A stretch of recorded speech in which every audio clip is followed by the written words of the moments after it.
Bom dia a todos.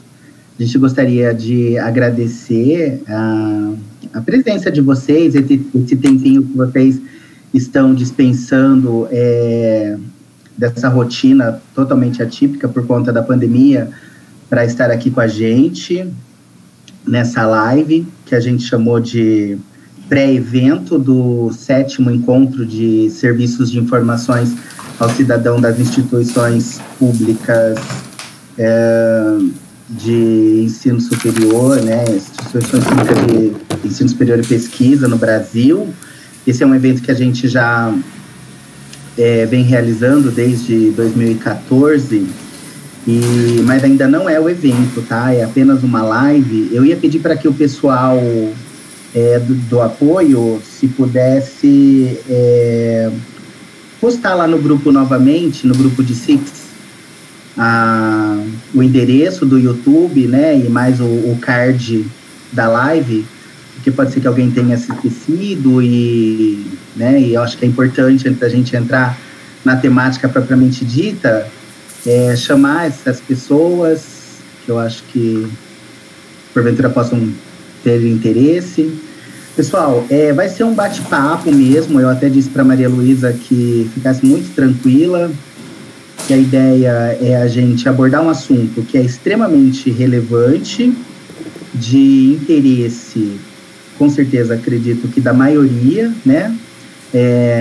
Ela vai nos apresentar, então, um compilado de informações que ela levantou a respeito do assunto, para que a gente possa, ao final, discutir esse assunto, que é um assunto que ele já está presente no nosso cotidiano profissional, mas que com a vigência da legislação, né, a gente vai ter que, então, ter cuidados ainda, né, redobrados, vamos ter que redobrar os cuidados, tá?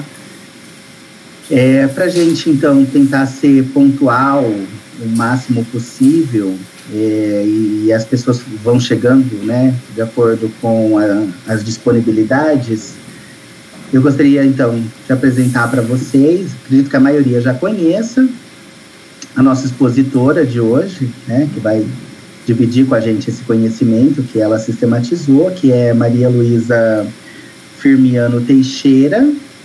A Maria Luísa, ela é advogada, né, formada em Direito, mestre em Direito pela Universidade Estadual do Rio de Janeiro, especialista em Governança e Accountability, auditora e gestora SIC do Instituto Federal Sudeste de Minas Gerais. Muito obrigado, Maria Luísa, por essa gentileza, né, em compartilhar com a gente esse conhecimento que você vem sistematizando já há algum tempo. E disponibilidade, né, também do seu tempo em estar aqui conosco, tá? Seja muito bem-vinda. Obrigada, Fábio. Bom dia a todos.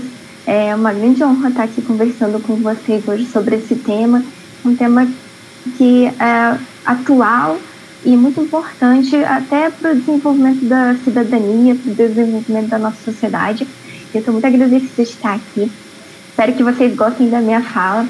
Mas já adianto, pessoal, que nós não vamos esgotar, é claro, o tema no que diz respeito à LGPD nessa fala de 1 hora. Até porque, para quem já deu uma olhadinha na lei, percebeu que ela é bastante comprida e que ela tem muitos detalhes. Ademais, como vocês sabem, ela é uma legislação muito nova, então ela ainda está sendo trabalhada pela doutrina e não passou pelo crivo do judiciário, porque simplesmente ela ainda não entrou em vigor, né? Então, aqui eu vou trazer alguns pontos para vocês sobre a legislação, algumas coisas para se atentarem, uma introdução mesmo à Lei Geral de Proteção de Dados Pessoais, para que a gente se atente a algumas questões relativas a ela. E fico à disposição desde já para as dúvidas, que eu peço a vocês que vão lançando no chat aí mesmo do YouTube, que nossa equipe de apoio vai captando as dúvidas para que possamos responder para vocês no final, né, no nosso momento de debate. No mais uma vez eu agradeço ao Fábio, agradeço aos demais membros, Lembrando que nós estamos aproveitando esse momento para testar nossas tecnologias para o nosso evento que vai acontecer no final de setembro. Como já deve estar aparecendo aí para vocês, é um Save the Date. Contamos com todos vocês lá para discutirmos mais um pouco sobre esses temas e outros relativos à live. Então, vamos dar sequência à apresentação. Prometo não ser muito demorado, para a gente também ter tempo para conversar sobre alguma dúvida que possa surgir, tá bem? Qualquer também problema, vocês vão avisando aí pelo chat que a gente vai tentando resolver.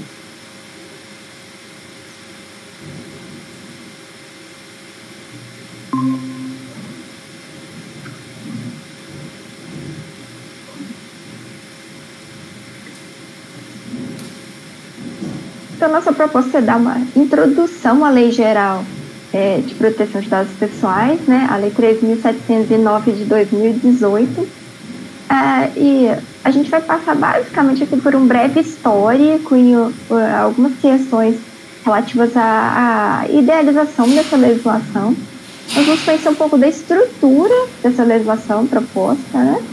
E eu queria chamar a atenção no final para alguns aspectos práticos para startar o processo de adaptação da instituição LGPD.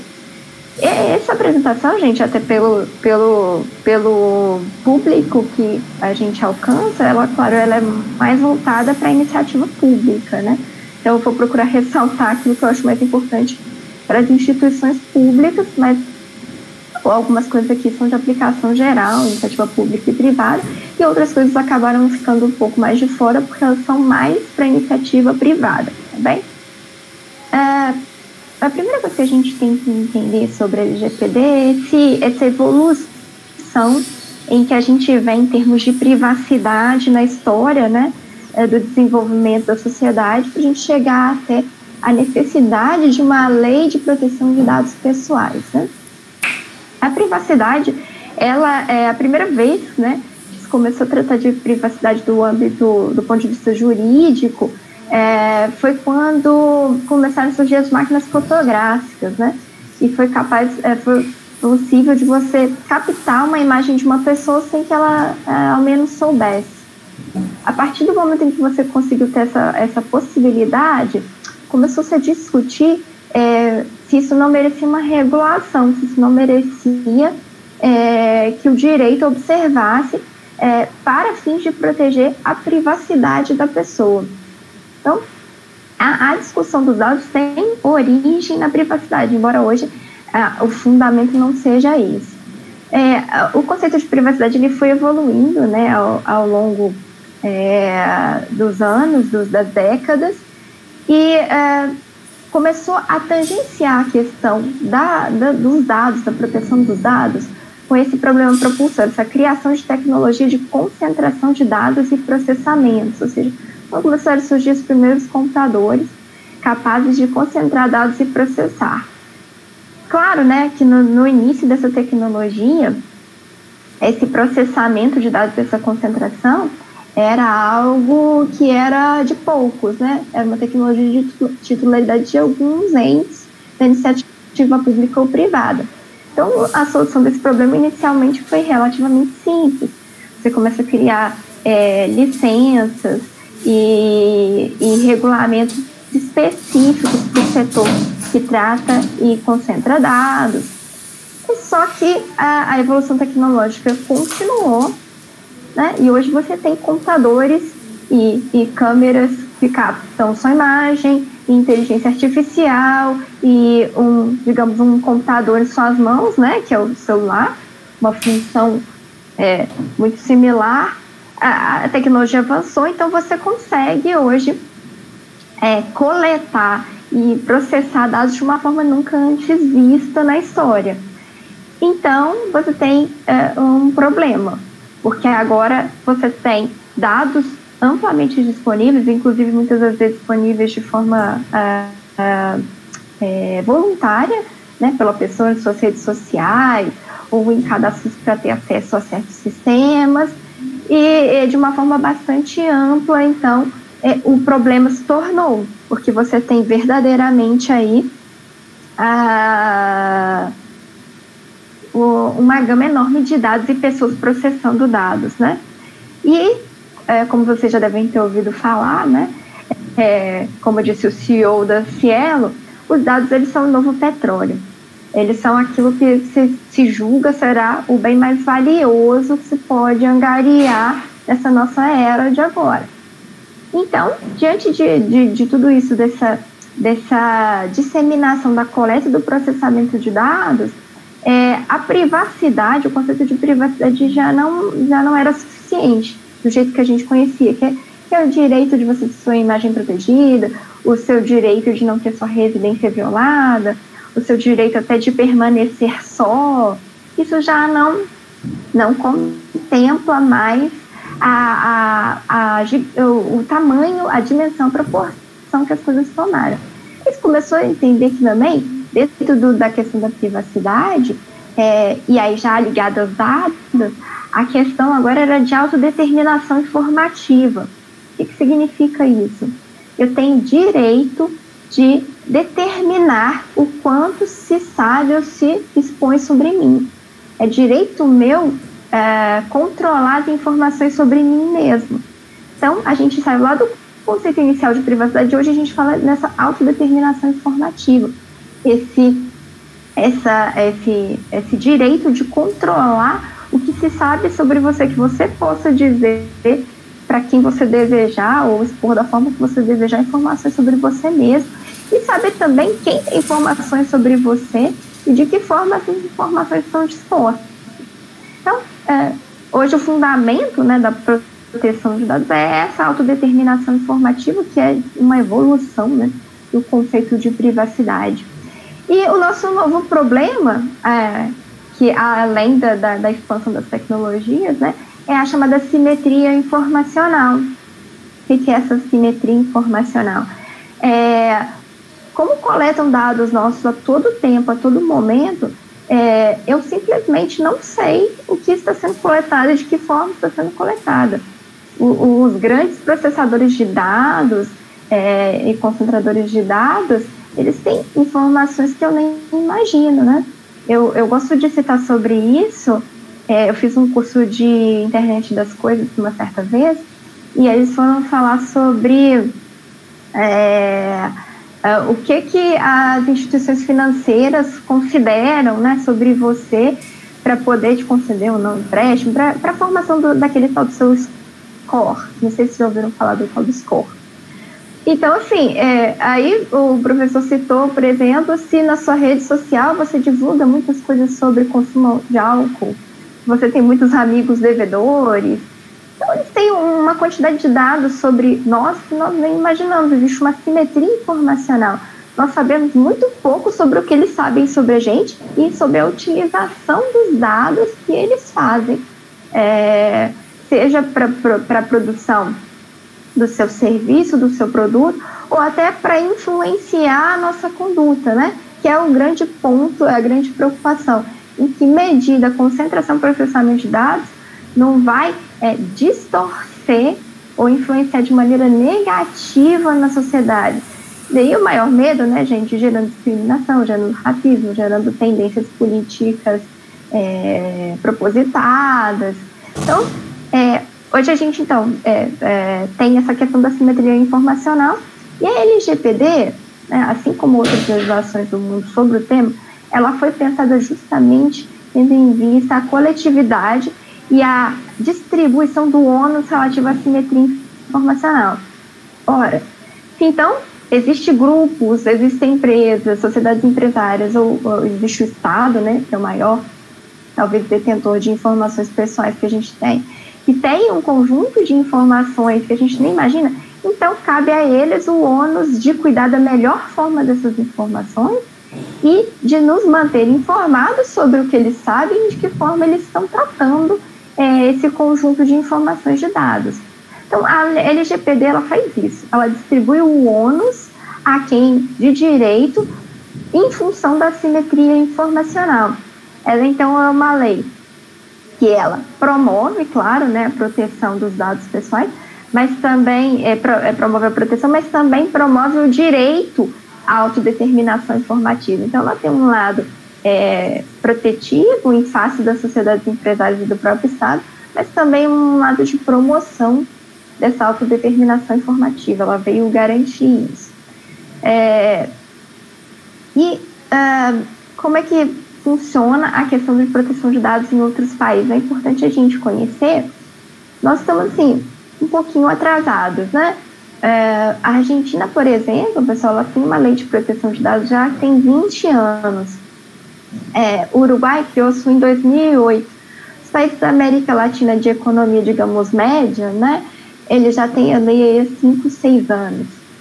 A União Europeia estabelece diretivas sobre o tema desde 95, né? A GDPR é um pouco mais recente, mas desde 95 eles estabelecem diretrizes sobre o tema. Os Estados Unidos não possuem uma legislação específica, uma lei geral de proteção de dados, mas eles têm uma série de práticas, né, de accountability relacionadas à proteção de dados. E hoje o fato é que a gente tem mais ou menos cerca de 120 países no mundo que possuem uma lei geral de proteção de dados e, inclusive, tem a intenção de transformar isso num direito humano, né, para garantir que o cidadão tenha aí a segurança jurídica de viver, né, em sociedade, de usar o seu smartphone, de usar o seu computador, sabendo que estão sendo garantidos direitos básicos e a sua autodeterminação informativa respeitada. Então, é um movimento mundial e o Brasil se insere nesse movimento mundial, um pouquinho atrasado, mas está se inserindo nesse movimento. Especificamente sobre a nossa legislação, né, trazendo aqui um histórico da efetivação dessa lei no Brasil, o texto original, pessoal, é de 2010. E aí, mais debates, né, dentro da Câmara dos Deputados, das comissões, da sociedade. A primeira votação que se implementou sobre essa legislação foi em 2016. Só que ela só conseguiu ser aprovada, com muito custo, né, em 2018, foi até no período de Michel Temer, né, que finalmente se conseguiu aprovar uma lei geral de proteção de dados. E até um fato interessante, que a aprovação dela contou com uma pressão da iniciativa privada, né, sobre o Congresso. Por quê? Embora ela crie alguns ônus, né, em termos de gestão de dados, ela traz alguma segurança para quem atua nessa área de captação e tratamento de dados. A iniciativa privada começou a ficar extremamente incomodada por não saber como ela seria fiscalizada, autuada e cobrada com relação à atividade de tratamento de dados. Então, houve até uma pressão da iniciativa privada para que houvesse aprovação dessa legislação. E também uma pressão internacional, né? Até pelo Brasil querer entrar na OCDE, a OCDE tem exigências sobre você estar em dia com transparência pública, com proteção de dados, com essas diretrizes internacionais relativas à proteção do cidadão. Então, ela foi aprovada em 2018, só que nosso caminho não terminou aí, porque ela não conseguiu ainda entrar em vigor até o presente momento, né? Inclusive, a gente está vivendo um momento bastante conturbado por conta da MP 959, eu queria 21, mas não, é de 2020 mesmo, é desse ano. O que a MP 959 fez? Prorrogou a entrada em vigor da legislação para maio de 2021, em virtude da pandemia. Mas o que acontece efetivamente é que boa parte da iniciativa privada ainda não conseguiu se adaptar à LGPD e a iniciativa pública está ainda engatinhando no tema. Então, se prevalecesse o texto original, né, da LGPD, seria agora em agosto, eu acho que ou hoje ou é dia 14, agora fiquei na dúvida, que a legislação entraria em vigor, a LGPD entraria em vigor. E aí o Congresso tem até o final do mês para decidir se aprova ou não a MP 959, que prorroga para 2021. Mas o relator dessa MP, né, no Congresso, ele excluiu né, do relatório, ele já colocou que não aceita a prorrogação da vigência da lei. Então, estamos no impasse se a lei vai entrar em vigor agora em agosto ou não, se ela vai entrar em agosto do ano que vem, ou se não, ela vai ter uma nova data para entrar em vigor. Então, a gente está aí meio em suspenso em relação ao que vai acontecer com a entrada em vigor da legislação, mas, de qualquer forma, surge uma oportunidade para a gente tentar começar os passos de adaptação a essa legislação. Né? Muito bem. Então, basicamente, é o histórico da LGPD, o que a gente precisa conhecer um pouco sobre ela. A gente vai voltar nesse assunto antes, mas é importante destacar que a LGPD ela foi criada não para ser uma legislação punitiva, mas para ser uma legislação preventiva, né, para incentivar a tomada de providências pelos operadores de dados, né, pelas pessoas que captam e tratam dados. A ideia dela é ser uma grande lei de incentivar, que incentive o compliance de dados, ações de integridade para evitar que os vazamentos ocorram, né, para evitar o prejuízo do cidadão, para garantir a segurança jurídica, e não propriamente para só punir, né, quem atua de forma irregular. Ela também tem punições, mas a ideia dela é muito ser preventiva, incentivar a prestação de contas e a integridade em relação ao tratamento de dados. A estrutura da legislação propriamente dita, pessoal, primeiro a gente entender, então, o que ela dispõe.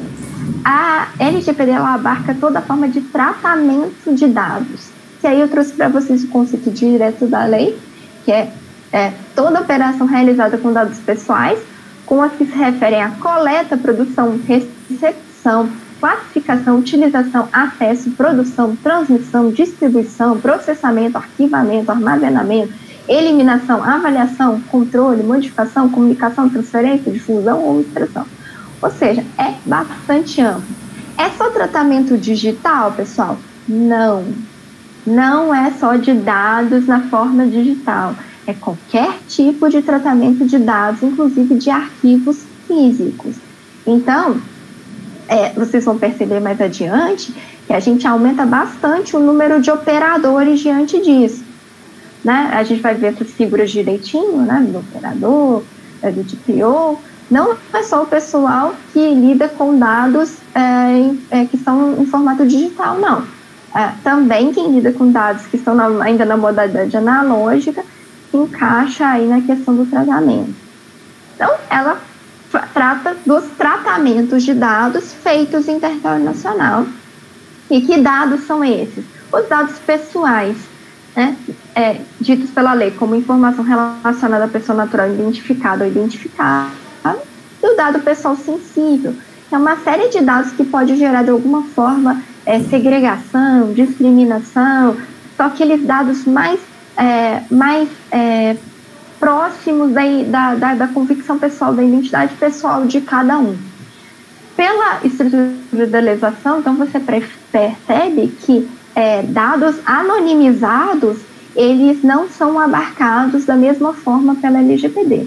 Não necessariamente eles estão completamente excluídos, não, porque em certa medida você poderia invocar aqui uma seara principiológica, né, sobre os dados ainda que anonimizados, mas a lei, ela deixa um pouco de lado os dados anonimizados. Essa questão de dados anonimizados ela é um pouco complexa, né?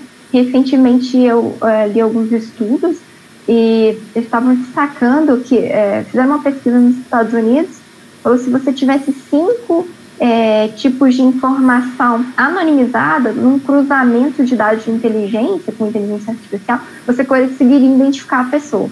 Então, essa anonimização, ela é muito relativa, né? Porque a depender da situação, ela não vai ser anônima mais. Se eu conseguir fazer um cruzamento, né, de dados, pode ser que eu não tenha mais essa anonimização. Então, isso é uma seara bastante nublada ainda, mas, em tese, os dados anonimizados, eles não incidiriam aqui na legislação em todo o seu rigor e em toda a sua complexidade.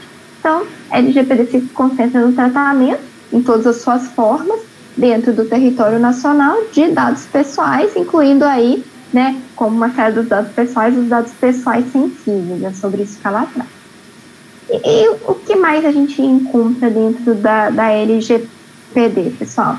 Nós temos conceitos e principiologia, condições e requisitos do tratamento, direitos do titular, tratamento de dados pelo poder público, agentes de tratamento, compliance de dados e fiscalização e a ANPD. Esses são, então, seriam os tópicos que a legislação trata, o conjunto de temas. E aí eu vou passar rapidamente por cada um deles, destacando alguns pontos para sua observância. Eu repito, eu não consigo, né, em uma hora de forma nenhuma distinguir o assunto. Eu vou chamar a atenção para algumas questões que eu considero relevantes, considerando até o público que nós temos aqui hoje, e talvez não contemple exatamente as suas dúvidas, mas vou chamar a atenção para algumas questões que eu acho relevantes. Conceitos e a principiologia, pessoal. Aí é interessante você notar, né, que o artigo 2º da lei diz, né, a disciplina da proteção de dados pessoais tem como fundamento. E aí você entende aqui um pouco do espírito da legislação. O fundamento é tanto a proteção pessoal, mas de outro lado também o desenvolvimento econômico.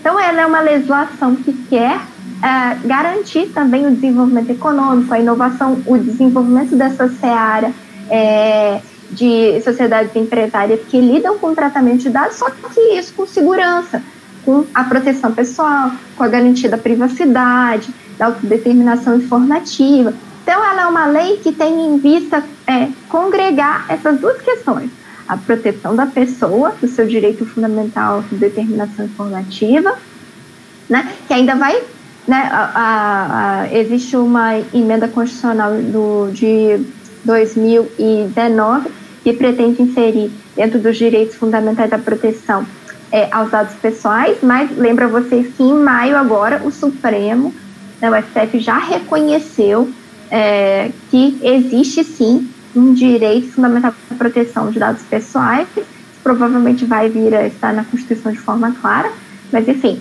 então a lei quer congregar esses direitos pessoais, essa proteção da pessoa com o desenvolvimento econômico, com o desenvolvimento tecnológico. Então, por isso, o artigo 2º congrega essa série de fundamentos para que você já leia com esse espírito. E no artigo 4º, a gente tem algumas hipóteses de inaplicabilidade da LGPD. E o que eu queria destacar sobre essas hipóteses de inaplicabilidade? Não necessariamente elas são hipóteses de inaplicabilidade sempre. A primeira coisa a ser observada é que, embora a legislação traga lá, e aí só a fim de dizer para vocês, olha, realização por pessoa natural para fins exclusivamente particulares e não econômicos, fins jornalísticos e artísticos, acadêmicos, realizado para fins exclusivos de segurança pública, defesa nacional, segurança do Estado, atividade de investigação, repressão das infrações penais. Não necessariamente não é que a LGPD não vai se aplicar. Pode ser que ela tenha uma aplicação mitigada ou que ela se aplique. Por exemplo, no caso jornalístico, né? Em tese, o tratamento de dados para fins de elaborar uma reportagem, né, uma notícia, não incidem aqui todos os resguardos da LGPD. Mas se você tem um grupo econômico relacionado à atividade econômica de jornalismo, que capta dados para outros fins, né, além do jornalístico, para direcionamento de produtos, enfim, ele se aplica a LGPD. Então, na verdade, essas situações vão ter que ser observadas caso a caso para ver se aplica ou não. Outro detalhe, a questão de inaplicabilidade de LGPD não significa que não existirá uma punição pela má utilização dos dados. Responsabilidade civil por dano moral está aí para isso. Então, uma má utilização de dados, gente, ainda que não incida as punições da LGPD, incide a responsabilidade civil habitual. Então, tem que ter cuidado. E aqui eu vou chamar a atenção para a linha B. Acadêmicos aplicando essas hipóteses do artigo 7º e artigo 11 da lei, né? Porque esse aqui interessa bastante ao público. O que acontece com o tratamento de dados acadêmicos? O que o legislador pensou? Não é possível que ele pensou. Para o tratamento de dados para fins acadêmicos, pessoal, quer dizer, de pesquisa, né, e inovação, você já tem uma série de requisitos da legislação para essa feitura desses tratamentos, né, que é o termo de consentimento informado, tem comissão de ética para pesquisa com humanos. Então, você já tem um amparo legislativo que te diz como fazer a coleta e o tratamento desses dados. Então, talvez a aplicação da LGPD fosse um tanto quanto gravosa e, às vezes, poderia até impactar negativamente o desenvolvimento científico. Então, nesse sentido, preferiu-se afastar para esses casos, né, de pesquisa científico-acadêmica a aplicação direta da LGPD. Mas é um afastamento mitigado. Por quê? A legislação prevê aí a aplicação do artigo 7º e o artigo 11. O que o artigo 7º e o artigo 11 tratam? O 7º fala dos requisitos do tratamento de dados pessoais e o 11, os dados pessoais sensíveis. Ou seja, é para fins acadêmicos, mas tem que considerar as finalidades especificadas. Entre elas, né, geralmente está lá no inciso 1 de cada um dos artigos, que é o consentimento, que é aquele termo de consentimento livre e informado que nós já conhecemos dentro do âmbito acadêmico. Então, é preciso tomar cuidado com essas hipóteses de inaplicabilidade nesse sentido. A gente tem aí também, gente, no artigo 6º, e aí eu chamo bastante atenção para o contexto dos princípios dessa legislação. Por quê?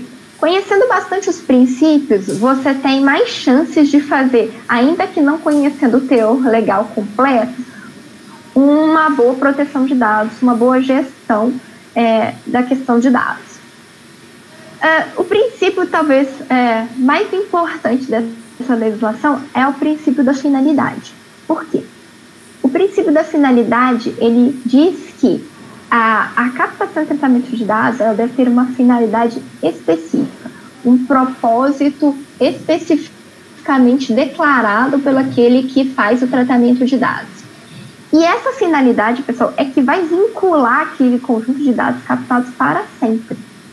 Então, hoje em dia, você não pode captar, né, hoje em dia não, a partir da entrada em vigor, né, da LGPD, mas hoje em dia também, se você considerar aí que o Supremo já reconheceu a existência de uma proteção de dados, a captação de dados ela tem que ter essa finalidade delineada e o tratamento vai estar associado a essa finalidade. Então, se você não informou aqueles dos quais você coletou dado de que usaria para uma outra finalidade e utilizou, você está violando a legislação. Então, o princípio da finalidade ele é basilar para a proteção de dados, para a correta aplicação da LGPD. Você precisa ter em mente, então, esse propósito específico que foi exteriorizado quando no momento da coleta. O segundo princípio, o princípio da adequação, né? A adequação significa que você vai fazer um tratamento compatível com a finalidade. Então, aquilo que eu fizer o tratamento está adequado àquilo que eu declarei que era o fator fundamental da minha coleta e tratamento. A necessidade, a utilização apenas daqueles dados que se fizerem necessários, né? Eu tenho uma limitação no tratamento e na coleta apenas a minha finalidade. Então, eu não sei se vocês já tiveram essa experiência, com certeza já, de preencher, às vezes, formulários de cadastramento que só faltava perguntar o seu tipo sanguíneo. E, às vezes, a oferta do serviço, do produto, não tem nada a ver com aquele conjunto de informações que estão sendo coletadas. Ou seja, se coletava um conjunto de informações totalmente desnecessário para formar um banco e depois, muitas das vezes, fornecer isso para terceiros. Então, a necessidade determina que existe uma limitação na coleta de acordo com a finalidade. Eu vou apenas, tratar os dados que forem necessários para a finalidade e coletá-los também dentro desse sentido. O livre acesso, o princípio do livre acesso, é garantir ao titular do dado que ele vai saber o que está acontecendo, né, com aqueles dados que foram tratados e coletados. Garantia de consulta facilitada e gratuita sobre as formas de tratamento. Então, a lei até dispõe sobre como, né, a fazer esse tipo de requerimento para saber sobre os seus dados. Então, todo mundo que coleta e trata dados vai ter que ter uma forma de contato com o titular dos dados, em que ele possa ter esse acesso gratuito e o mais transparente possível, o mais fácil possível sobre seus dados. Qualidade dos dados, né? É a garantia aos titulares da clareza, relevância e atualização dos dados. Ou seja, desse princípio decorre o direito que o titular tem de pedir a correção de um dado, por exemplo, né? Então, também é um princípio da qualidade dos dados. A transparência, informações claras e precisas aos titulares. E isso é um dos nortes também, eu diria que é talvez o segundo princípio mais importante dessa legislação, que é essa constante prestação de contas que o coletor e aquele que trata dados deve dar ao coletivo. Deve ser o máximo transparente o que está sendo feito e de que forma está sendo feito, para que os cidadãos, os órgãos de controle e os demais envolvidos possam entender o que está acontecendo com seus dados. Também temos o princípio da segurança, que impõe, né, a utilização das melhores medidas técnicas e administrativas para a proteção dos dados e no curso do tratamento, na guarda, né? Aí, dentro do contexto geral também da administração pública, a gente tem que lembrar aí da segurança da informação, do Comitê de Segurança da Informação e a sua atuação na prevenção e na contenção de danos relativos a falhas da segurança. Então, a segurança também é um princípio da LGPD. O princípio da prevenção, que eu acho que um corolário da segurança, de que você tem que adotar medidas preventivas para que as coisas não aconteçam, os vazamentos e os prejuízos. O princípio da não discriminação, que significa a impossibilidade de utilização dos dados para fins discriminatórios. Então, eu não vou coletar dados para fazer uma lista de fulanos que tem uma certa característica para fins de não permitir alguma coisa para ele. Isso é totalmente verdade, isso nem precisava ter escrito, né, gente? Decorre da própria dignidade da pessoa humana, que é constitucional, mas está aqui totalmente positivado. Vedação à discriminação. E, por fim, o princípio da responsabilidade de prestação de contas, que é também outro basilar dessa legislação, deixando claro, né, que os agentes devem adotar medidas eficazes e capazes de comprovar a observância e o cumprimento das normas de proteção de dados. E isso cria para a ANPD, para o Ministério Público e para outros órgãos da administração a possibilidade de, a qualquer tempo, e para o cidadão, não esqueçamos dele, pedir uma prestação de contas. E aí? Você está ou não está tomando as medidas necessárias? Então, essa prestação de contas, é claro, em virtude da transparência, deve ser constante, mas isso também abre a possibilidade de, a qualquer tempo, ocorrer uma fiscalização sobre os entes que fazem coleta e tratamento de dados. Compreender, então, esses princípios é super relevante para você entender as intenções da norma e poder, desde já, ir se adaptando à metodologia dela.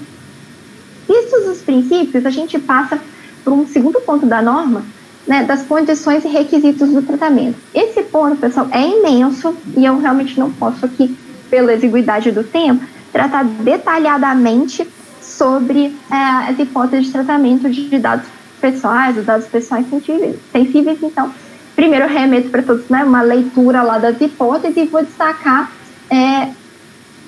duas questões. Primeiro é o rol taxativo. As hipóteses de tratamento de dados pessoais que estão expostas na legislação lá, que são 10 incisos, né, elas são taxativas, ou seja, entende, por enquanto pelo menos a doutrina entende assim, que você tem que se encaixar para poder tratar de dados pessoais numa dessas hipóteses. Então, ou você vai fazer isso mediante o consentimento do titular, ou você vai fazer isso por o cumprimento de obrigação legal, ou você vai fazer isso para execução de estudos por órgãos de pesquisa. Então, você tem que encontrar a razão, a finalidade, a sua razão de coleta e tratamento de dados dentro do artigo 7º, no caso dos dados pessoais amplamente considerados. Rol taxativo, né? A administração pública geralmente vai se encaixar numa obrigação legal, né? Na parte das pesquisas, entre outros. Então, é preciso que se encontre. A hipótese mais abrangente, né, é mediante o fornecimento de consentimento de titular. O que é esse consentimento? O consentimento, pessoal, é essa manifestação do titular em aderir livremente à utilização dos seus dados. Só que a lei ela mudou um pouco, deixou de forma mais clara essa ideia do consentimento, porque o que acontece? Em virtude da simetria informacional, muitas das vezes você não recebe todas as informações relativas ao que vai ser feito com aqueles dados que você está permitindo, né? Principalmente em apps de rede social, em apps de celular, geralmente você não tem uns termos de consentimento muito detalhados, né? E então a pessoa não é devidamente informada e ela acaba aceitando ali naquele imediatismo para utilizar daquela ferramenta, e as consequências elas são a médio e a longo prazo e às vezes ela nem sabia. Então esse consentimento da legislação ele é bem explícito no sentido de que ele tem que ser um consentimento livre, ele tem que ser um consentimento que contou com o entendimento inequívoco por parte da pessoa. Então isso implica em você ter ali uso de linguagem cidadã, linguagem facilitada, para que o cidadão compreenda exatamente, o titular compreenda exatamente o que ele está consentindo, que dados estão sendo coletados e qual a finalidade para a qual está sendo coletados esses dados. Então, os termos de consentimento, eles têm que contemplar esse conjunto de características. E, de alguma forma, ficar claro que essa manifestação foi livre por parte do titular. E o ônus da prova, no caso de contestação, é, inclusive, daquele que coleta. Ele é que tem que comprovar que você, sim, deu consentimento livre e informado, caso você discorde dele, e não o contrário. Então, não existe mais consentimento implícito, uma finalidade que não está expressa, isso tudo vai tornar o consentimento inválido. Então, o conceito de consentimento, a prática do consentimento, ela está mais rigorosa. É preciso que realmente aquele que vai conceder, né, os dados para a coleta seja realmente informado e ciente do que pode acontecer. O consentimento é bem mais detalhado pela LGPD do que era antes, né? Não sei, né, se as pessoas vão ler, se elas vão se atentar, mas a legislação visa garantir que, caso elas queiram ter essas informações, elas vão estar bem claras, né? Conta-se um caso, já fui a alguns eventos, e teve um evento que o palestrante estava falando sobre a LGPD, ele falou que, para provar que as pessoas não liam os termos de consentimento, colocaram lá uma cláusula dentro do termo que você vendia a alma dos seus filhos e poderia acontecer um monte de coisa ruim lá no meio do termo de consentimento, e assim, ninguém reclamou da existência dessa cláusula no termo de consentimento, para dizer que as pessoas não se atentavam, né? O fato é que se atentar ou não é uma escolha pessoal, mas de fato, essa informação vai estar disponibilizada de uma forma acessível. Ela precisa estar assim para que o consentimento seja válido. Nas hipóteses de tratamento de dados pessoais sensíveis, pessoal, a gente tem essa mesma ideia do consentimento, né? As hipóteses sensíveis são um pouquinho mais rigorosas ainda do que os dados pessoais em geral, e a gente tem a mesma questão do consentimento com o destaque de duas palavras, né? O consentimento de forma específica e destacada, né? Ele ainda tem que ser mais detalhado no sentido de deixar bem claro que é uma informação pessoal sensível, e destacado, acho que ele quis deixar mais evidente que é a manifestação da livre expressão. Então, realmente, a pessoa tem que ter tido ali uma manifestação super inequívoca, digamos, né? Uma expressão bastante contundente de que ela realmente anuiu aquele consentimento. E aí, no 14, ainda dentro dessas condições requisitos de tratamento, a gente tem as hipóteses da criança e do adolescente. O que eu gostaria de destacar aqui rapidamente? A questão da criança e do adolescente é preciso, né, do consentimento dos pais. Por quê? Porque a criança e o adolescente, ela não tem a sua formação completa. Então, ela não tem capacidade para anuir em determinadas situações. E aí a legislação ela ficou um pouco dúbia, porque ela falou das crianças, né, mas esqueceu de abarcar propriamente os adolescentes. Ficou um lapso que não ficou expresso em relação aos adolescentes, embora no título exista previsão. O que os estudiosos da lei têm dito que a gente, na dúvida, vai tratar a criança e adolescente da mesma forma. Então, mesmo que ele tenha 17 anos, ainda assim vai precisar aí do consentimento específico dado pelos pais ou os responsáveis legais. Lembrando, né, que para o tratamento dos dados de criança e adolescente, vale aí o princípio do melhor interesse da criança e do adolescente previsto no Estatuto da Criança e do Adolescente. Ou seja, é um tratamento que deve beneficiá-lo, né, sob pena de impossibilidade de realização.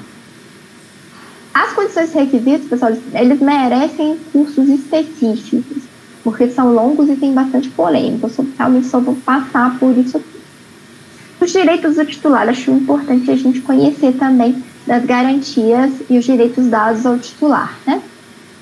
De cara, a lei já deixa claro, né, que isso se fundamenta na liberdade, na intimidade, na privacidade, esses direitos dados ao titular, né, e que ele pode ser exercido a qualquer momento mediante requisição, né, feita ao controlador, vai ter que existir canal para isso dentro das instituições públicas ou privadas. E quais são esses direitos?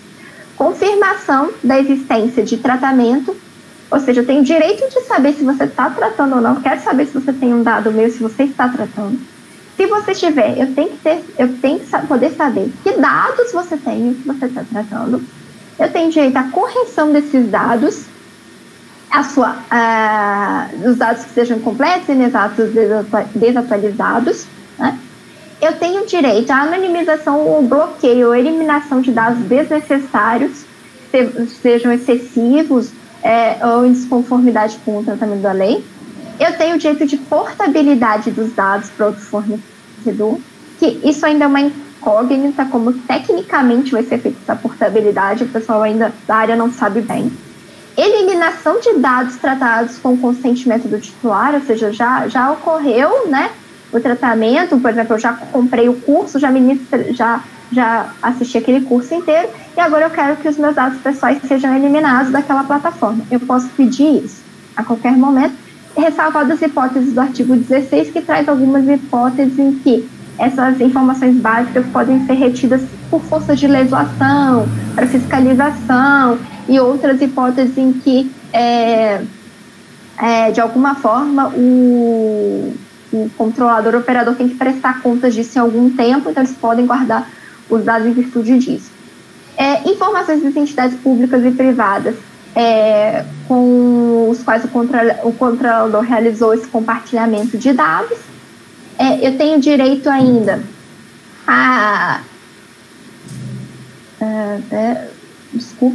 eu tenho direito ainda à informação sobre a possibilidade de não fornecer o consentimento sobre as consequências da negativa. Então, se eu não quiser assentir, o que pode acontecer? Quais são as consequências? Eu também tenho que ser informado disso. Isso também tem que estar onde? No termo de consentimento. E a revogação do consentimento, né? Eu te dei o consentimento, mas agora eu não quero mais que você trate meus dados, eu quero revogar esse consentimento. Então, como vocês podem observar, são um conjunto de direitos que me garante manejar os meus dados, conhecer que dados foram coletados, se alguém coletou, com quais dados foram coletados, como eles estão sendo tratados. Eu posso pedir eliminação dos dados, eu posso pedir portabilidade dos dados, eu posso revogar o consentimento. Eles são direitos bastante contundentes para a minha autodeterminação informativa, para o meu controle sobre os dados. E se existe um rol de direitos, existe um rol de deveres para aquele que precisa, que capta dados e trata. Então, vai ter que pensar meios de disponibilizar o exercício desses direitos para o cidadão, né? Passando aqui, tratamento de dados pelo poder público. A LGPD se aplica ao poder público, pessoal, né? Evidentemente, talvez seja ele que mais tem que se aplicar, porque ele também é um grande detentor, se não maior, de dados pessoais, sensíveis ou não, né, de dados pessoais a larga escala do cidadão, né? O poder público tem muita informação sobre a gente.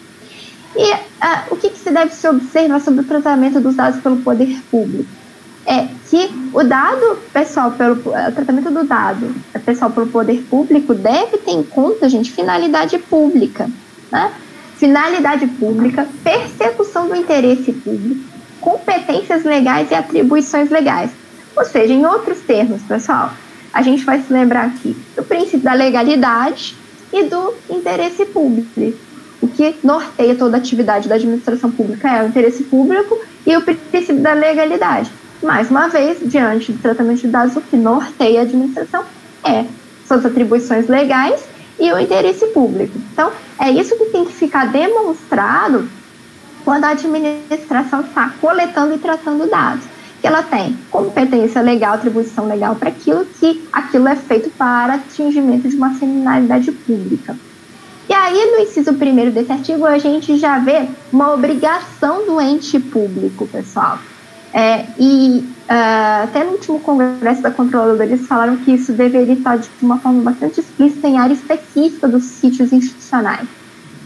A administração, sejam informadas as hipóteses em que, no exercício de suas competências, legalidade, realiza o tratamento de dados pessoais, fornecendo informações claras e atualizadas sobre a previsão legal, a finalidade, os procedimentos e práticas utilizados para a execução dessas atividades. Ou seja, administração, você tem uma fundamentação legal, você deve expor a fundamentação legal, a finalidade pública atingida e como você tratar os dados. Isso tem que estar explícito nos sítios eletrônicos das instituições, tem que ter aba específica para destacar isso, né? E ainda aí também indica para a administração, né? E a gente vai voltar a falar dessa figura, que ela tem que encontrar o encarregado dentro das suas estruturas. A gente vai ver essa figura, uma figura muito importante para a disseminação da LGPD, que é uma figura que vai manter contato com a ANPD e com outros órgãos da administração pública superior para prestar contas da LGPD no âmbito da instituição. Então, gente, para o poder público continua vigendo o que sempre vigiu: atingimento de finalidade pública e legalidade. Previsão, competência legal para coleta e tratamento e finalidade pública, tá? E aí o diferente mesmo é a descrição dos procedimentos e práticas da execução desse tratamento. Vamos falar então dos agentes de tratamento, dessas novas figuras. Primeira coisa, e a lei deixa isso claro, essas figuras, elas são figuras diversas das figuras da lei. Lá na lei de acesso à informação a gente tem gestor de sítio, a gente já tem autoridade de monitoramento, não tem?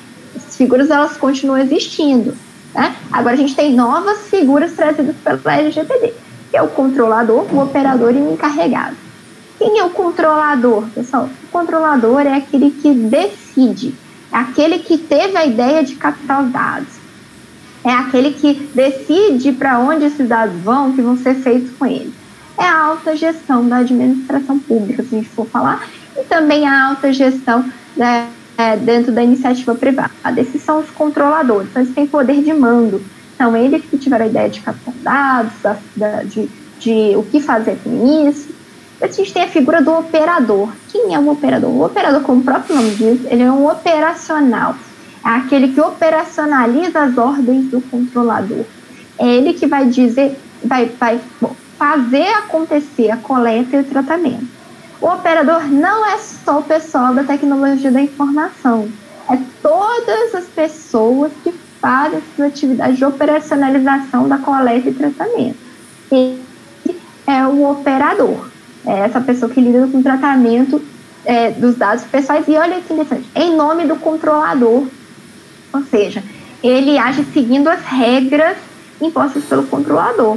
Inclusive, se ele viola essas regras impostas pelo controlador, ele pode ser responsabilizado sozinho, no caso de algum dano causado por maltratamento de dados, enfim, um dano moral. E, por último, a figura do encarregado. A pessoa do encarregado, que pode ser física ou jurídica, né? E, aliás, o operador também, né, gente, pode ser físico ou jurídica, é uma pessoa indicada, então, pelo controlador, ou seja, ele tem um vínculo com a alta gestão, que vai atuar nesse canal de comunicação entre controlador e autoridade de proteção nacional de proteção de dados, e não só isso, com outros órgãos governamentais e com o próprio cidadão. O encarregado, ele tem essa função de ser o canal de comunicação, e também ele tem uma função muito relevante, que é a de disseminação e orientação sobre a aplicação da LGPD. Esse sujeito, eu diria, no âmbito público, ele é essencial, porque ele é o responsável pela cultura da mudança. É ele que vai falar, não, faça isso, está contra a LGPD, cuidado aqui. Gente, vocês conhecem a LGPD? O quanto vocês conhecem disso? Então, ele vai ser a pessoa responsável pela mudança da cultura. Então, essa pessoa tem que ser escolhida com cuidado, porque ela vai ter responsabilidades relevantes por ser esse canal de comunicação com a NPD, com o titular de dados, com os órgãos governamentais, e ainda tem esse papel importantíssimo de disseminação e orientação sobre a LGPD. O encarregado, então, ele deve ser escolhido com o máximo de cuidado, porque ele congrega essas informações. E o que a gente também precisa ressaltar sobre esses agentes de tratamento, pessoal? Eles podem sofrer responsabilizações, principalmente se não existe no âmbito da instituição coletora de tratamento, né, ações de accountability compliance, ou seja, ações preventivas de acordo com a legislação de cuidados para que não ocorram incidentes de violação da lei e prestação de contas, né? Inexistindo esse contexto, o controlador e operadores podem ser responsabilizados solidariamente. O encarregado, inclusive, pessoal, boa parte da doutrina diz que essa responsabilidade dos órgãos tende a ser objetiva, ou seja, independente de análise de culpa. Né? Mas eu não tive culpa, sinto muito, você pode ser responsabilizado. E controlador e operador podem vir a ser responsabilizados se não observantes da legislação. Mas o operador também pode se responsabilizar se ele anuiu nesse contexto de violação da lei ou de falta de cuidado. E o encarregado hoje se fala numa responsabilidade subjetiva, ou seja, dependeria de uma demonstração de culpa, que ele não agiu no sentido de pressionar pela implementação da legislação, de difusão dos conceitos, enfim, houve alguma falha de comunicação. Mas essas figuras têm que estar atentas repito, accountability compliance, integridade e prestação de contas, sob pena de serem responsabilizadas também, além da responsabilidade do órgão, né, da pessoa jurídica, de forma geral. Então, para a administração pública, a figura do encarregado é muito importante por ser responsável pela mudança de cultura. Eu diria que talvez isso seja uma das coisas mais difíceis que a gente enfrenta dentro do contexto da administração pública. Eu já estou me encaminhando para o final, prometo. Quero falar para vocês do compliance de dados. A lei, então, prevê normas específicas sobre ações de integridade relacionadas aos dados, ou seja, ações preventivas de boas práticas a serem implementadas para que a gente evite qualquer incidente de dados. Então, diz lá, né, os agentes de tratamento devem adotar medidas de segurança técnicas e administrativas aptas a proteger os dados pessoais de acesso não autorizados e de situações acidentais ou ilícitas de destruição, perda, alteração, comunicação, qualquer forma de tratamento inadequado ou ilícito. Ou seja, deve existir uma norma interna relativa à compliance de dados que preveja exatamente isso. Medidas de segurança contra tudo isso que está disposto no artigo 46. É preciso uma política interna sobre o tema. E o artigo 50, aí falando propriamente de boas práticas, né? Os controladores e operadores, no âmbito de suas competências, né? Podem, a palavra poderão formular regras de boas práticas e de governança. Esse poderão, embora a lei use o termo poderão, seja facultativo, acho arriscado entender poderão. Acho que a gente deve entender como deverão.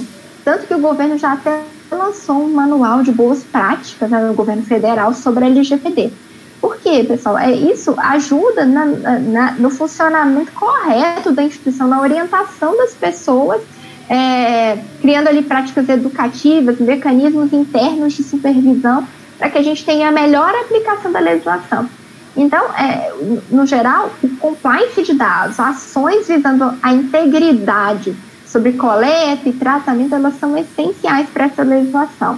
Então, vale a pena dar uma olhada com cuidado nisso também.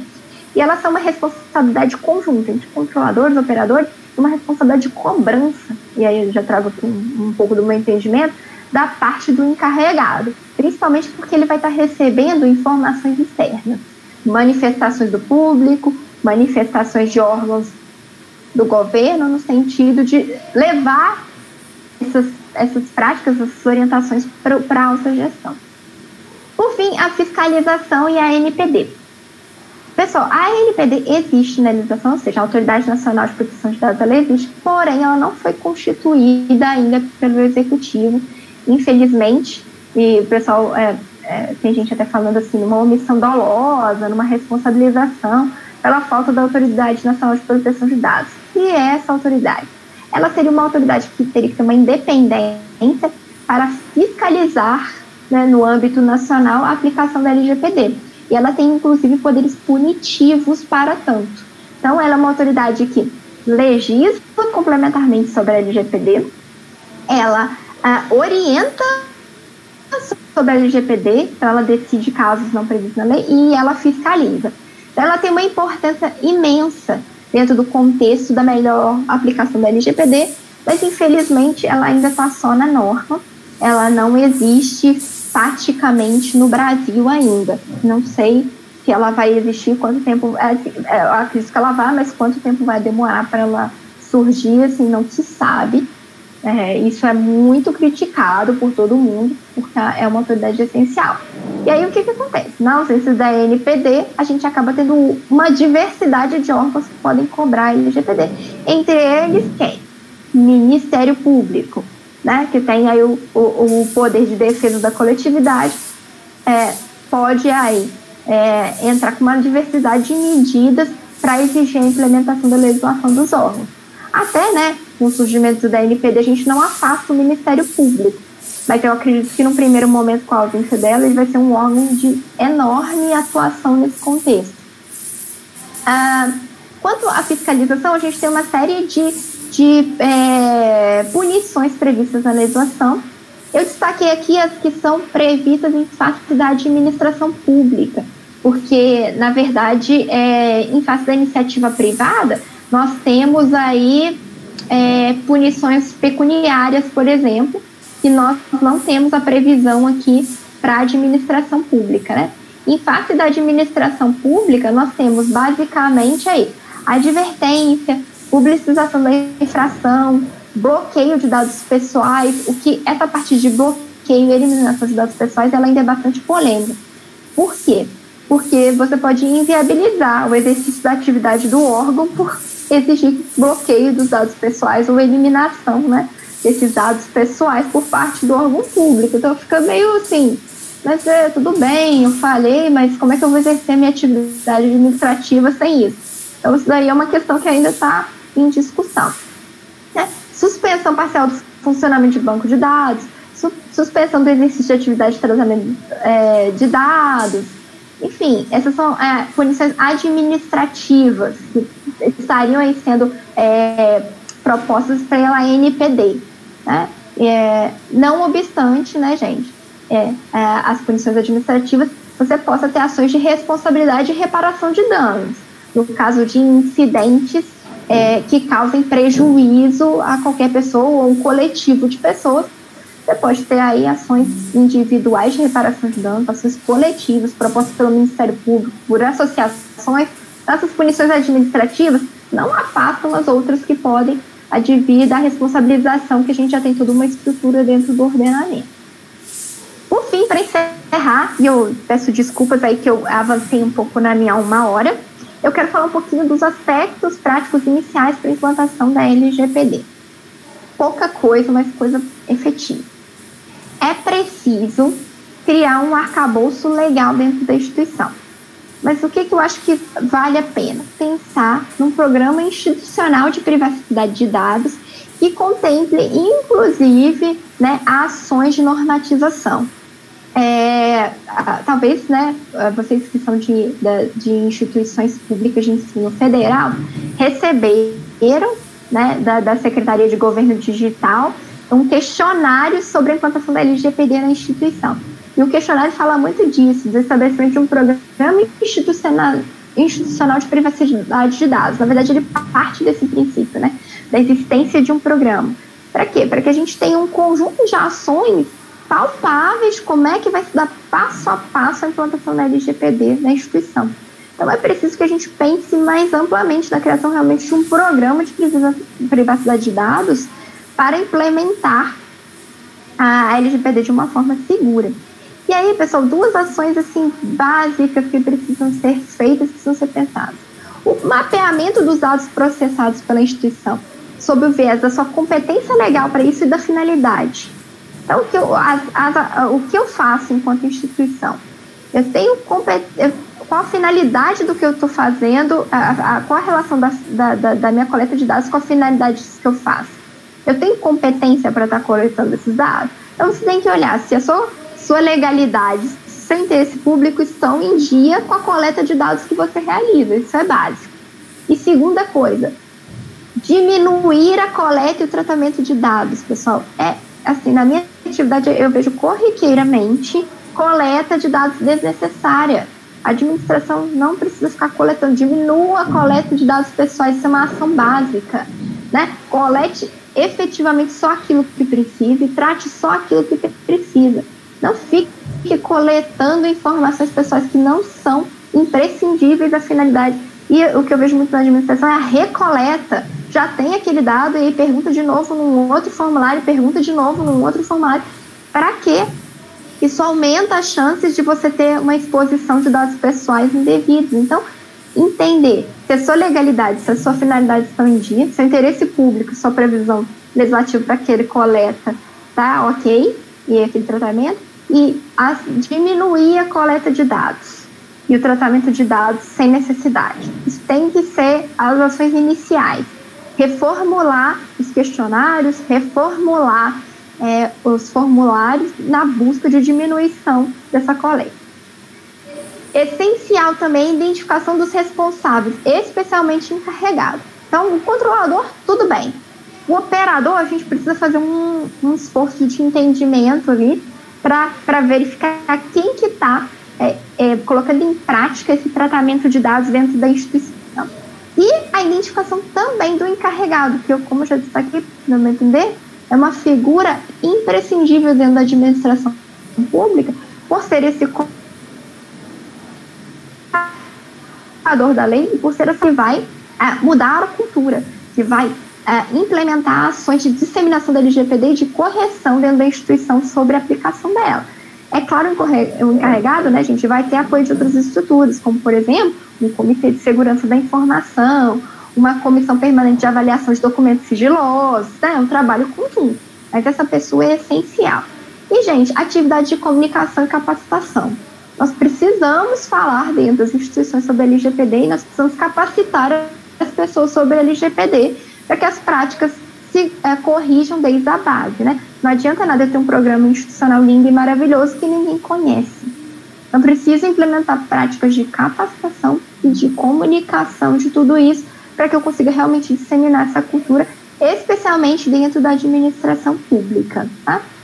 Então, seriam aspectos básicos, práticos, para a gente iniciar essa questão da LGPD dentro das instituições públicas. Aqui eu trouxe só para vocês algumas fontes interessantes. ITS Rio, uma instituição privada que tem aí uma lei, um trabalho curto, acho que são nem 30 páginas, sobre a Lei Geral de Proteção de Dados do Setor Público, dá algumas orientações. O ITS Rio promove constantemente debates sobre LGPD e cursos sobre LGPD. São pagos, mas são cursos bons, assim, eu já fiz alguns, recomendaria. E tem muita informação lá sobre tecnologia, transparência, da LGPD, então é bastante interessante de acompanhar. O Guia de Boas Práticas, recentemente disponibilizado, né, pelo Executivo Federal, que orienta a administração sobre a implantação da LGPD. Tem o site da LGPD da SERPRO, também tem bastante informação interessante, tem um mapa da LGPD no mundo, notícias, e recomendo fortemente, quem tiver disponibilidade, porque são um pouco longos, o Seminário Internacional da LGPD, que o STJ promoveu e está disponível no YouTube. As principais autoridades do tema estavam nesse seminário. Ele é um pouco longo, eu digo a vocês, eu acho que são 2 partes de 3 horas, deve ser umas 6 horas ou 7 horas de seminário, mas várias autoridades no tema estavam lá falando para o pessoal do STJ sobre a LGPD, sobre a sua efetivação, os entendimentos, então vale a pena você assistir também. Minhas referências, rapidamente. No mais, pessoal, eu queria agradecer, eu espero que vocês tenham gostado. Eu quis dar uma geral sobre a legislação, alguns apontamentos para vocês observarem. Nós não esgotaremos o tema de forma nenhuma aqui, porque é inviável. E eu estou à disposição de vocês para o que fizer necessário dentro dos meus conhecimentos. E foi um prazer falar com todos. Eu agradeço essa oportunidade e a gente se vê muito em breve. E espero todos vocês aqui aonde? No nosso encontro do CICS, né? Lá em setembro, para a gente continuar conversando sobre lá e outros assuntos relacionados. Muito obrigada mesmo, obrigada, Fábio, obrigada a toda a equipe pela oportunidade e estou à disposição. Peço desculpas pelo meu atraso. Imagina, Maria Luísa, somos nós quem agradecemos, né, por uma apresentação extremamente relevante, que nos trouxe, acredito que possa falar no plural, alertas bastante significativos e de algo que é fundamental e que, assim como a Lei de Acesso à Informação, nos atinge duplamente, enquanto cidadãos e enquanto, né, servidores públicos. Eu acho que esse despertar para essa temática é fundamental. O SIC tem que estar presente nessa discussão, no âmbito das suas instituições, porque nós estamos falando de informações, né, que constituem o cotidiano, o insumo dos processos do SICS. Então, eu que em nome, né, do pessoal que está assistindo, gostaria de agradecê-la de verdade, parabenizá-la, porque foi maravilhosa, como sempre. Eu só tenho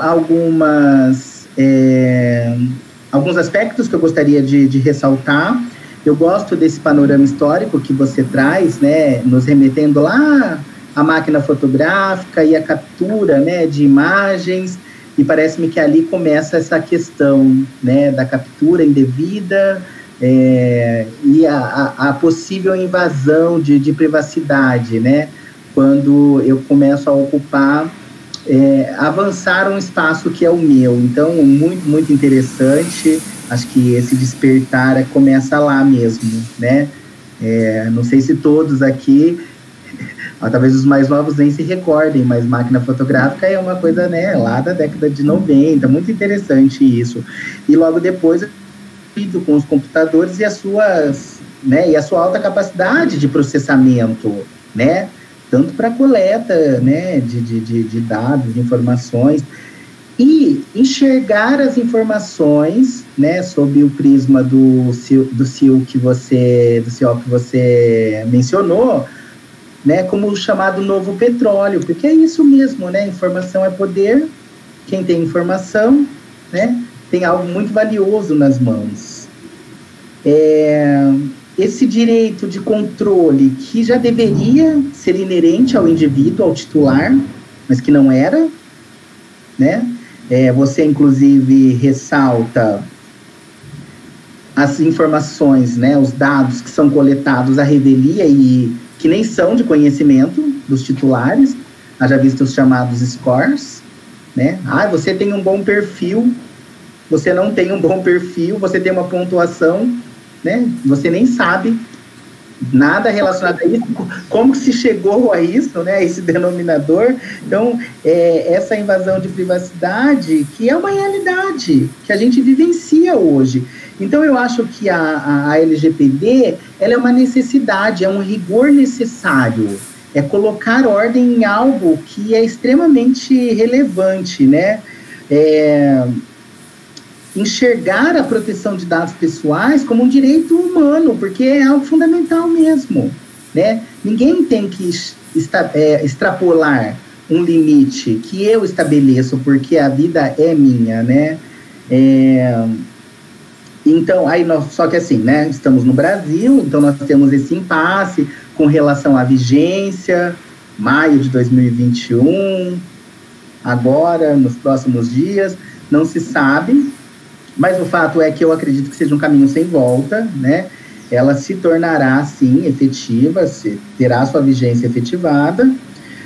A abrangência da LGPD que você coloca para a gente também, né, de forma muito didática, que vai da coleta, o tratamento, a destinação e o titular dos dados presente em todas essas etapas do processo, muito, muito interessante.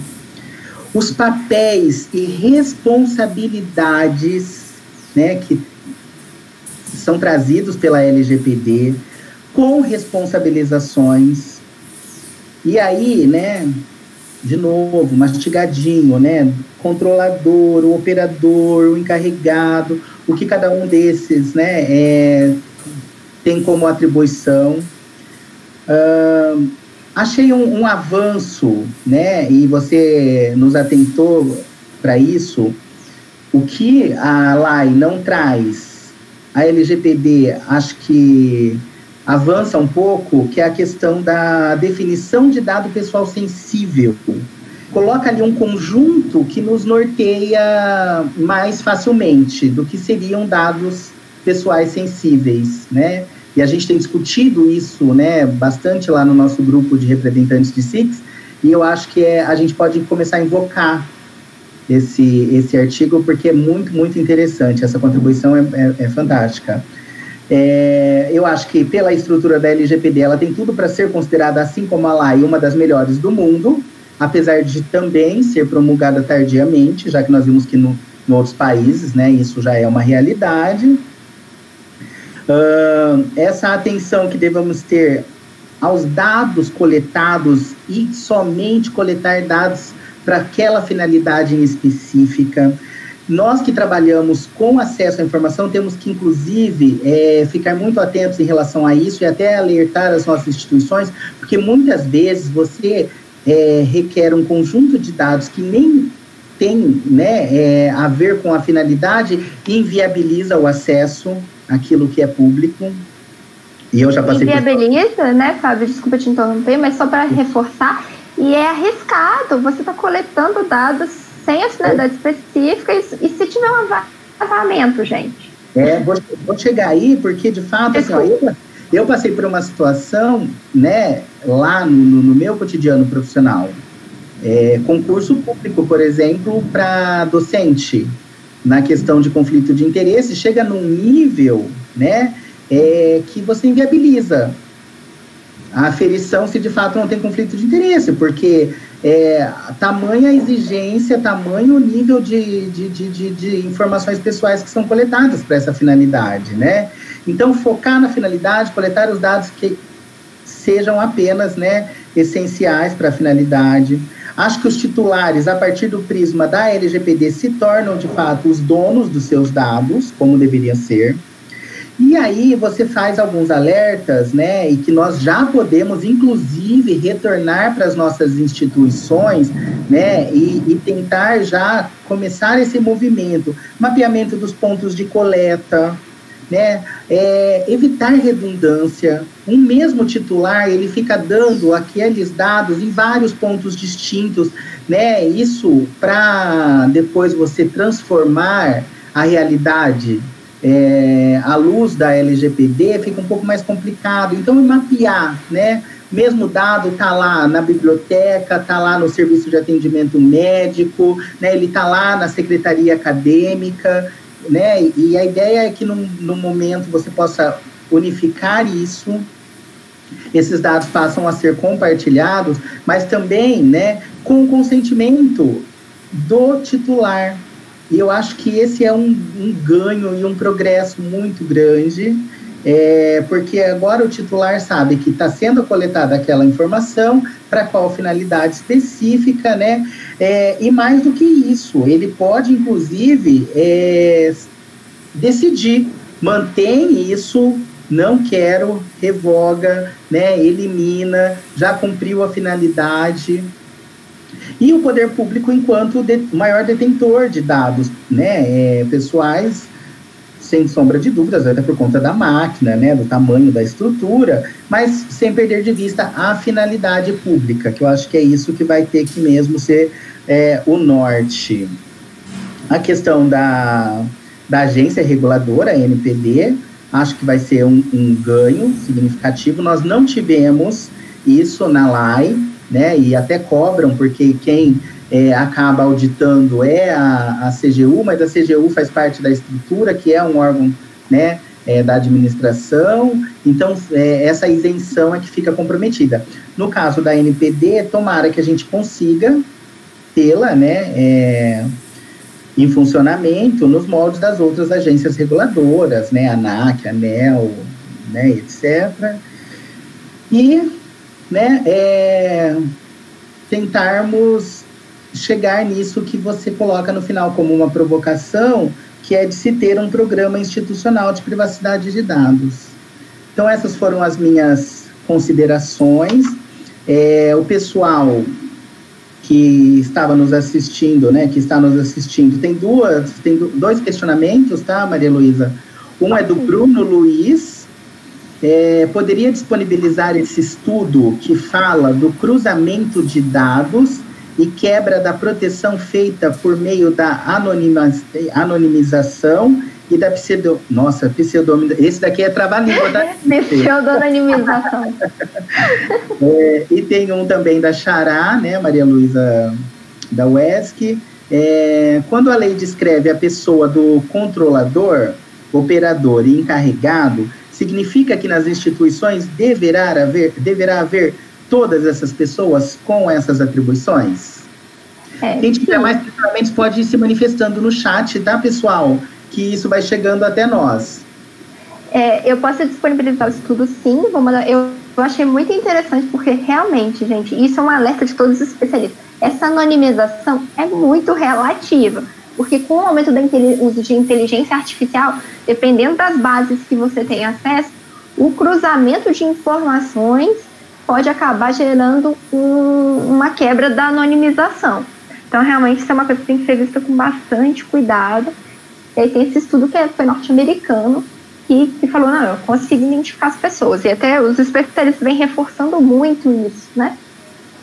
Porque a lei fala assim, usando meios tecnológicos adequados, ela é um pouco ambígua sobre a questão da anonimização, talvez não considerando aí que a gente tem um avanço muito grande em termos de inteligência.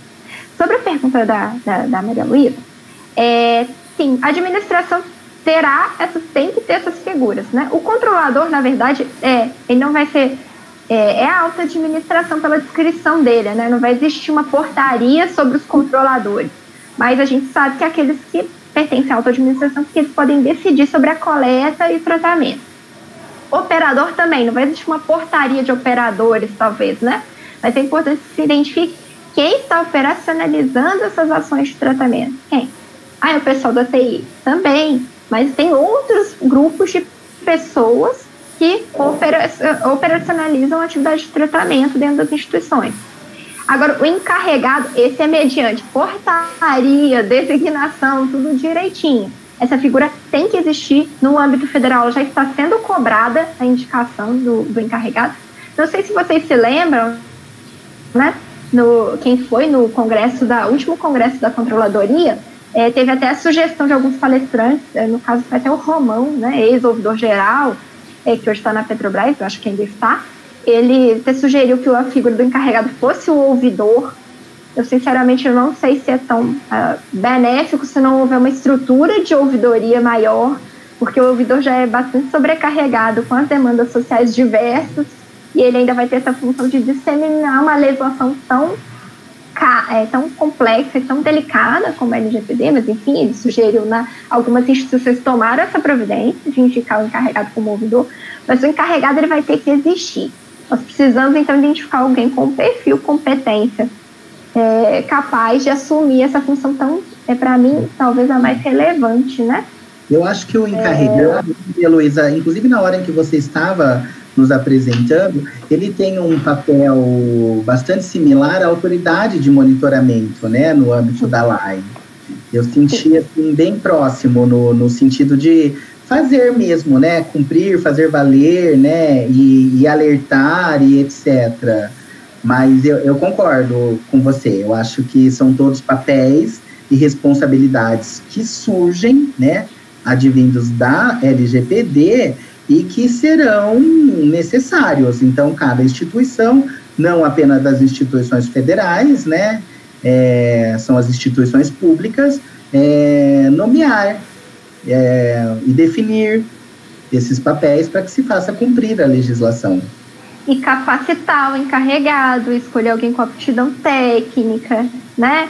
E que ele tenha aí respaldo institucional da autogestão para atuar. Ou seja, ele é uma figura parecida com o compliance officer, e eu diria também uma mistura da autoridade de monitoramento com um pouquinho de gestor do SIC, por causa da comunicação desse canal que ele faz, né, entre os envolvidos. Ele tem essa mesma posição de um compliance officer, de uma autoridade de monitoramento. Ele é uma pessoa que vai estar impulsionando a administração, o órgão, e aí também pode existir na iniciativa privada, para o cumprimento da LGPD. Para a gente, eu acharia muito especial, porque ele é um ator de mudança de cultura, que é uma coisa que a gente sabe que é difícil na administração pública.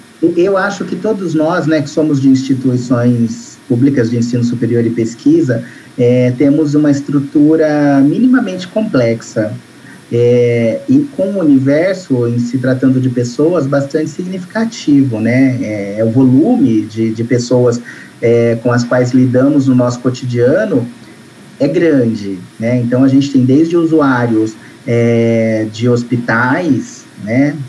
A alunos de graduação, de pós, aí temos inclusive adolescentes, no caso dos colégios, né? Então, ou seja, essa legislação, ela é totalmente aderente à nossa realidade, né, e pede de nós, né, atitudes.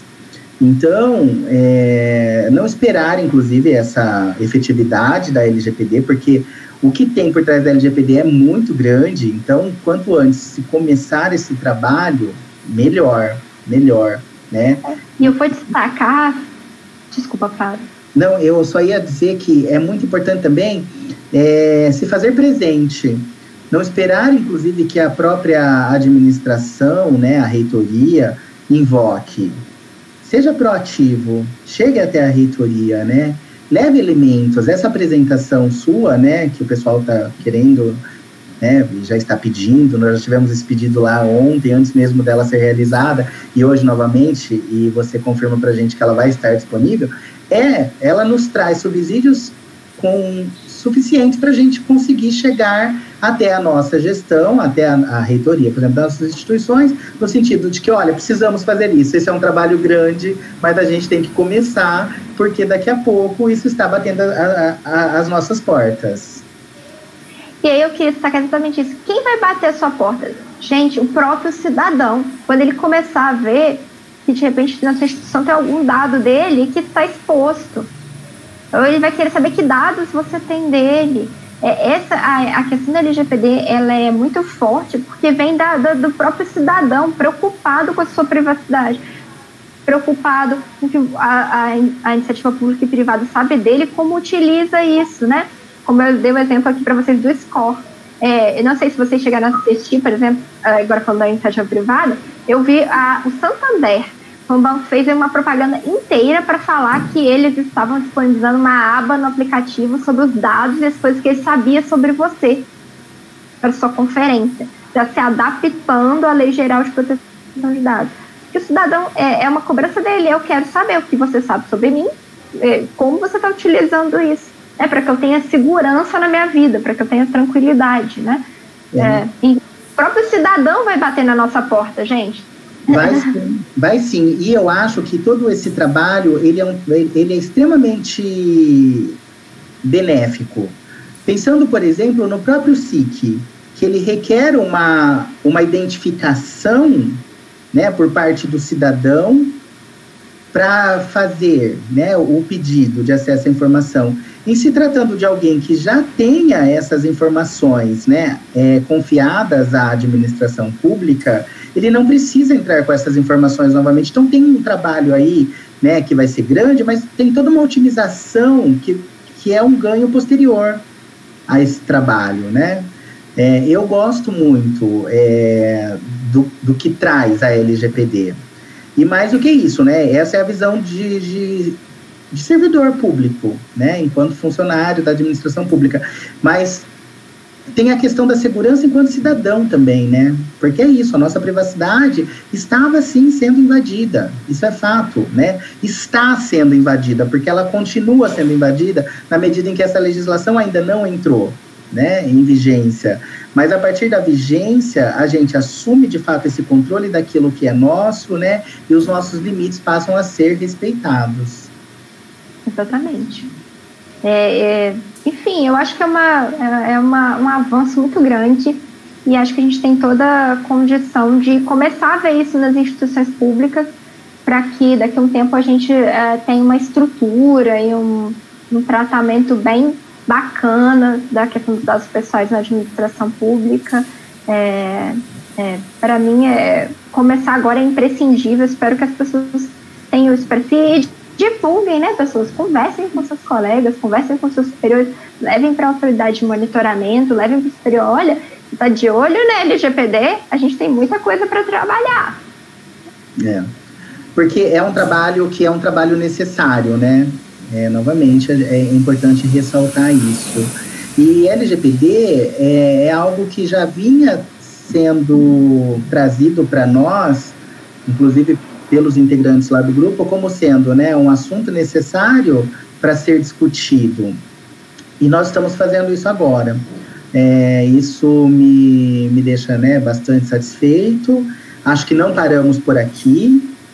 Eu gostaria, inclusive, de aproveitar agora para fazer um gancho, né, com o nosso evento, conforme já foi aí, né, divulgado para vocês na própria live, no Save the Date. O evento vai acontecer no período de 23 a 25 de setembro. Está muito bem encaminhado. Foi construído a várias mãos, né, como a gente vem fazendo desde o primeiro evento, porque a ideia é a construção colaborativa deste evento, tá? Qualquer pessoa está apta a ajudar e a contribuir na organização. Toda ajuda, toda colaboração é muito bem-vinda. Este ano, né, excepcionalmente, teremos que realizá-lo remotamente, por conta da pandemia. Ficaria impossível a gente se reunir, apesar de a gente gostar muito dessa reunião, porque ela é sempre muito prazerosa, sempre muito profícua, mas estaremos, né, conectados, e isso não deixa de ser uma união, né? Estaremos, sim, reunidos. E nessa edição, né, estamos eu, Maria Luísa Firmiano, a Maria Luísa Santos, né, o Zenóbio, da Federal de Ouro Preto, o Cristiano, do Ministério da Infraestrutura, um colega que vem desde o primeiro evento, né, nos apoiando sempre, e a gente, então, agregou a Aretusa, da Universidade Federal do Cariri, até porque a gente tinha pretensão de ir para a instituição dela, que a instituição dela sediasse, mas fomos surpreendidos pela pandemia. A gente vai soltando alguns spoilers lá no grupo, tá? Até que a programação fique pronta e fechada, mas a gente já tem alguns spoilers para soltar, sim. A gente vai soltando aos poucos para vocês, mas desde já a gente conta com a colaboração de vocês, com a participação de vocês, né? Para essa live, a gente, então, tinha uma lista de presença, tem uma lista de presença, né, no Google Docs, para emissão de certificados. Acho que é interessante, até porque isso também respalda, de certa forma, chegar até a instituição, dizer, olha, eu participei de uma discussão sobre esse assunto, né, acho que legitima de alguma forma. No evento também, né, todas as atividades serão certificadas. Pessoal, você quer falar alguma coisa? Malu, as charás? Eu estou muito satisfeita de estar aqui e agradeço a oportunidade mesmo. E estou à disposição, viu, gente? Pode mandar e-mail, pode chamar, no que a gente puder ajudar, estou sempre à disposição. Queria só destacar, eu gosto sempre de falar isso, Fábio, que o evento SIC, ele foi um divisor de águas, eu acho que para a minha instituição, né? Por quê? Foi no evento lá em Ilhéus, né, sediado lá na casa da Maria Luísa, da minha xará, da Maria Luísa Baiana, em que foi possível observar a dimensão do que era a live. Foi no evento que a gente descobriu que, temos muito a fazer. Esse evento, ele sempre vem com muito conteúdo, um conteúdo voltado para as necessidades de realmente quem opera lá nas instituições de ensino, com foco nos assuntos das instituições de ensino. Então, assim, participem, porque eu acho que vale muito a pena. Para várias instituições é um divisor de águas. Depois que participa do evento, a pessoa volta falando, nossa, vamos mudar e vamos fazer a coisa acontecer de uma outra forma, uma forma que beneficia o cidadão e legitima a instituição. Parabéns, Maria Luísa, parabéns a Fábio. É um prazer muito grande, né, participar da organização. Como o Fábio disse, é um trabalho que ele é construído a várias mãos durante alguns anos. Infelizmente, esse ano a gente não vai poder, né, estar nos almoços e dar aquele abraço gostoso, mas a Aretusa se prepare, porque eu acho que no próximo ano a gente vai estar ainda com mais saudade lá no Cariri. Foi muito boa a sua explanação, Maria Luísa. Eu acho que esclareceu e inquietou, né? E isso é muito bom ao nosso grupo, porque eu acho que essa é a função também de quem explana e de quem media, né? Inquietar, para que a gente busque conhecer sempre mais. Então, participem do evento, né? Eu já sei que o grupo ele é muito ativo, né? E eu acho que será ainda mais depois do evento. Todos os eventos que a gente participa, a sensação de retorno é essa que Maria Luísa colocou, né? Que Fábio já elucidou. E, como o Fábio também colocou, é muito bom que quem quiser ou quem queira se agregar, né? A comissão será sempre bem-vindo, porque é uma soma de experiências e quem está chegando soma, quem já está na estrada soma, né? Quem é do norte, nordeste, é sempre um conjunto de pessoas, sul, sudeste, centro-oeste, que sempre estão agregando conhecimento, né, sobre as suas práticas, as nossas atividades. Então, muito obrigada. É isso, pessoal. Para finalizar, o que a gente pode dizer é que o espírito desse aglomerado, né, essa palavra agora, por conta da pandemia, ela não é muito bacana, mas é isso que nós somos, um aglomerado de pessoas com interesse comum e que surge de forma muito tímida e que, como, né, uma massa, né, e que vai se adicionando fermento, vai crescendo. Então, né, o que nós éramos, sem sombra de dúvidas, no evento anterior, né, já não somos mais, né, hoje somos maiores, mais fortes, mais unidos, né, o grupo que tem mais de 90 pessoas, né, participando, um grupo que tem uma utilidade que é uma utilidade profissional, né? Se discute ali desafios, dúvidas, né? Sempre tem contribuições. Acabei de ver que o Cristiano, né, já colocou lá que o próprio Ministério já designa alguém para tratar desse assunto que discutimos hoje, né? Só para corroborar mesmo, né, a realidade, porque já não estamos mais nos referindo ao futuro, né? E sim ao presente. A realidade é essa, tá? Então nós vamos encerrar a live por aqui, agradecendo, né, novamente e parabenizando Maria Luísa, expositora, palestrante, os demais colegas da comissão organizadora que estão aqui presentes, Maria Luísa na sala conosco, mais o Cristiano, Aretuso, Zenóbio, né, que estão aí com vocês no YouTube. E a gente continua se falando lá no grupo, pessoal. Se cuidem, fiquem bem e vamos nos falando. Um abraço. Tchau, gente. Tchau, tchau.